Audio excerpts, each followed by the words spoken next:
Thank you very much. Can you confirm that you're hearing me well? Perfect. Thank you very much for the organizers for inviting me to give this very, very exciting talk. And I feel very honored to be in my hometown and in my home building where I actually spent more than 10 years during my master's, but also as a PhD student. It's with great pleasure I present the work that I'm pursuing today. I'm actually the CSO at Cellink, and our focus in the company is to develop bioprinters. And I'm quite sure you've heard quite a lot about the materials of the futures today, but also additive manufacturing and so on. And we're going to talk about a little different way of additive manufacturing today. Sorry, there you go. So I want to start with highlighting a few of the modern healthcare challenges. Did you know that 9 out of 10 drugs fail in clinical stages? And this, of course, means that we are spending a lot of money in research. And of course, many of the drugs are failing in the clinical stages. Also, did you know that every hour there's a life lost due to the lack of organs for transplantation? And this is, of course, every hour, everywhere globally. And also, I'm sure you're quite familiar with the fact that animals are poor indicators of human diseases. And also the number of animals that are used in clinical trials are many, and billions are spent there. So what we believe we've done is that we have actually, together with other technology providers out there, we are providing a additive manufacturing technology based on bioprinting, where the customer actually can create living tissue models that mimic human diseases, but also, if needed, animal diseases. And of course, this, we believe, will contribute to bringing drugs faster to market by giving the scientists more reliable models for early trials. We believe also that it, in the future, will provide technologies which enable us to create medical devices, and even in the longer future, organs for transplantation. And also, we believe that with more advanced tissue models, we can actually minimize the number of animals used for clinical testing. So with that, I would like to welcome you to the world of bioprinting. And for us as a company, we are not the scientists who today are actually creating the protocols for printing the organs, or we are not the scientists who are doing the drug screening, and we are not the scientists who are doing the academic science. What we do as a company is we provide the scientists and the academic industry and the researchers with the bioprinters and tools that will enable them to create this amazing technology for advancing the field. And what we believe that, of course, together with the scientists, we can together create human tissues and organs using cells from our own body, which can help us answer very important questions related to human diseases, which can much faster help us develop drugs, but also in the future develop bioprinted organs. These are some of the technologies we offer. We offer bioprinters in various ranges. We offer light-based printers based on the photo initiator and light-based printing.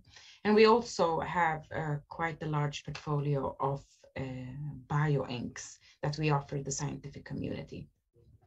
Just briefly touching on how we work in our team. So what we do is we, of course, try to, in my team, our focus is, we are a science-heavy team. Our focus is to really develop the applications, but also the appropriate tools, including the biomaterials, and then proving their functionality. So what we start with is, of course, we define the end note application of the ink. We then spend maybe numerous of hours in team meetings trying to identify the important molecular components into the actual atomic level, what is important in the bioink formulation. And then we, of course, have a very interdisciplinary team where we try to identify the important features that we need to accomplish with our bioink formulation. We, of course, have access to quite a broad range of components for our inks, including synthetic polymers, natural polymers, but also ECM components and even shorter peptide fragments. There are quite different ranges of materials that we offer, but of course, in the end, we just want to make sure that we provide the scientist with what they need. If you are a material developer, you are of course not interested in buying a final product, but if you then you would most likely want the concentrated component to start. And if you are a scientist in the pharmaceutical industry, then you don't want to develop your own materials. You want protocols that work, you want high quality materials, and of course, this is something that we want to offer. I think that's basically the introduction to the company, but I want to switch gears and tell you a little bit of what it is we have achieved and what we believe is important for the industry. Just to kind of give you a taste here of the different application areas we are active in, we have many collaborators within the tissue engineering industry. We also have collaborators and customers within the regenerative industry, food printing, but also drug discovery. So why do we believe that 3D bioprinting will actually revolutionize the way we think about the scientific questions? I think for those in the industry, this is nothing new at all. But for those who are not, for a fact, we all know that the human body is not flat. We don't have a single organ, as a matter of fact, that is flat. If you think about the tumor growing in a human, it is absolutely not flat. It's a 3D tissue construct composed of multiple cell types interacting in a very precise manner, which is contributing to that disease.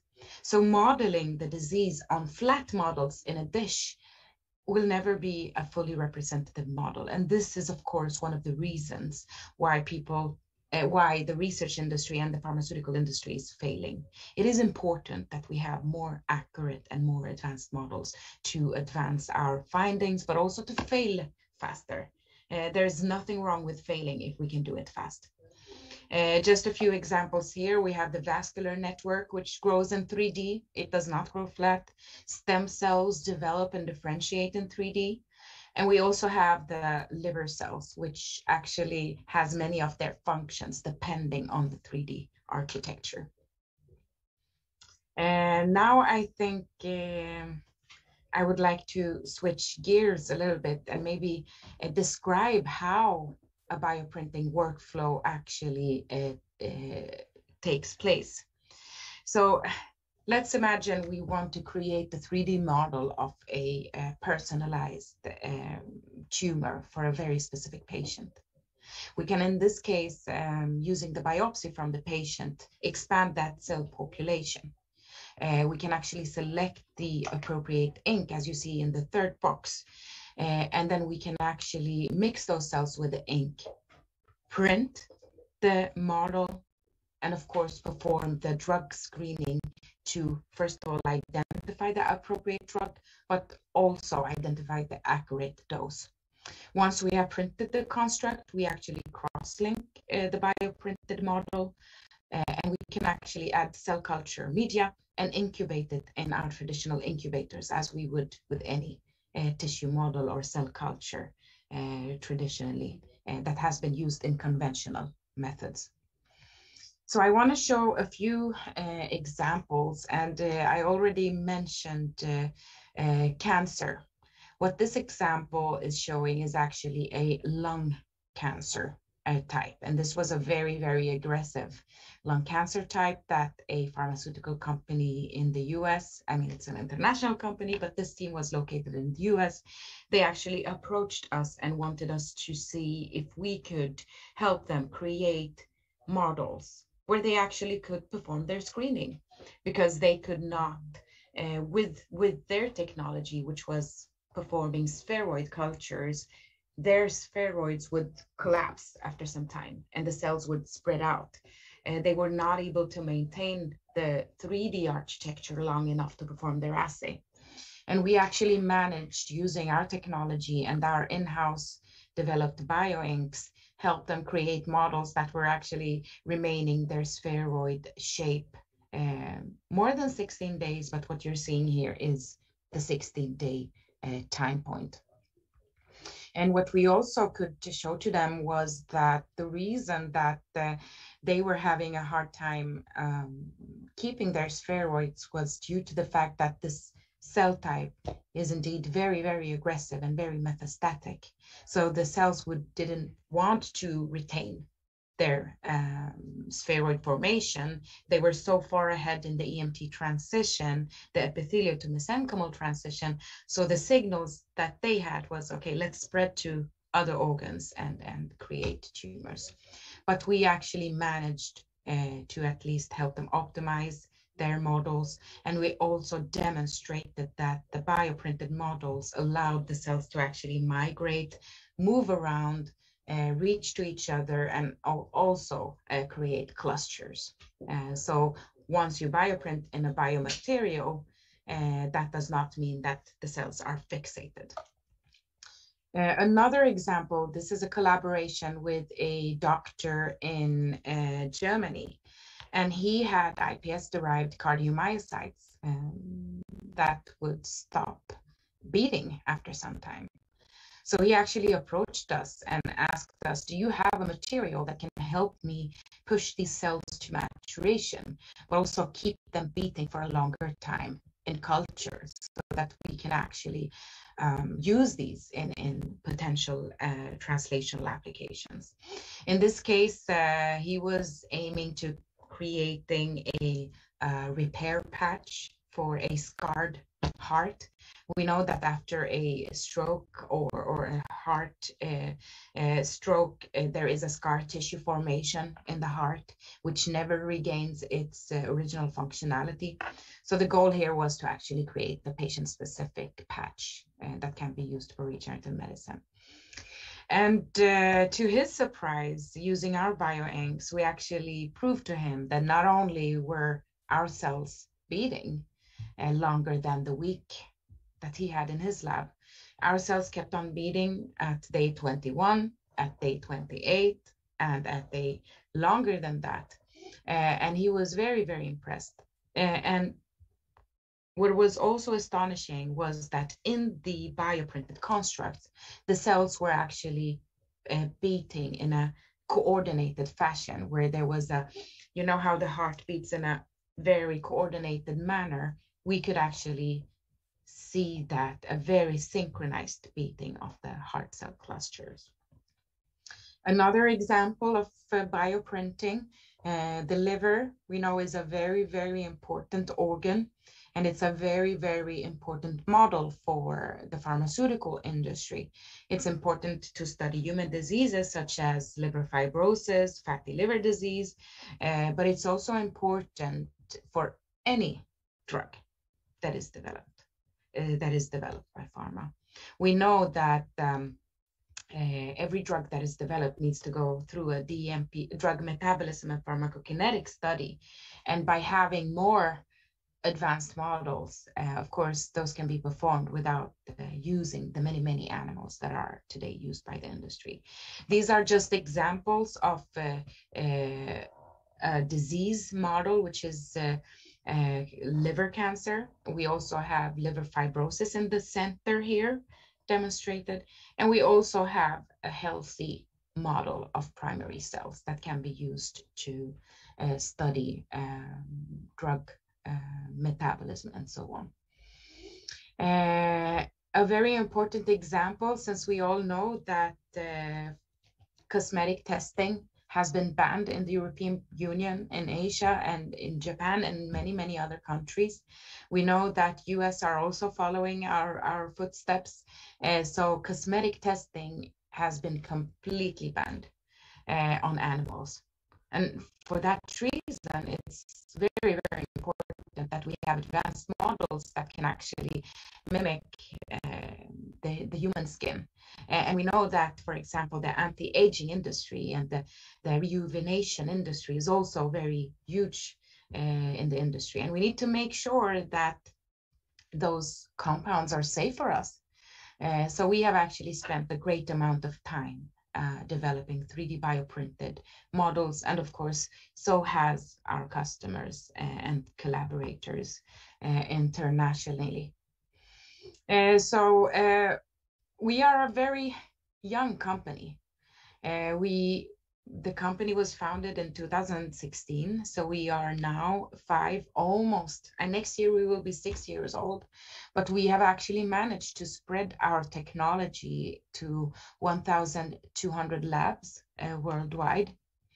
And it's, of course, our goal is to make sure that the industry has the tools that they need to succeed. Because, of course, the success of the industry and the academic scientists, every day that we can save by finding a drug faster, or even understanding mechanisms related to diseases, or even creating potential findings or solutions that can help us advance the regenerative medicine industry. That is for us a great impact on the future of medicine, but also the future of health. So I really hope that I've given you an introduction to what bioprinting is, why it's important, and of course, how we believe it can be a very, very important tool for advancing the future of healthcare. I'm in Gothenburg. You are, of course, very welcome to reach out to me, but also if you're just curious about the technology, you can visit our webpage. And with that, I'm more than happy to take any questions. And of course, once again, thank you for inviting me to speak at this event.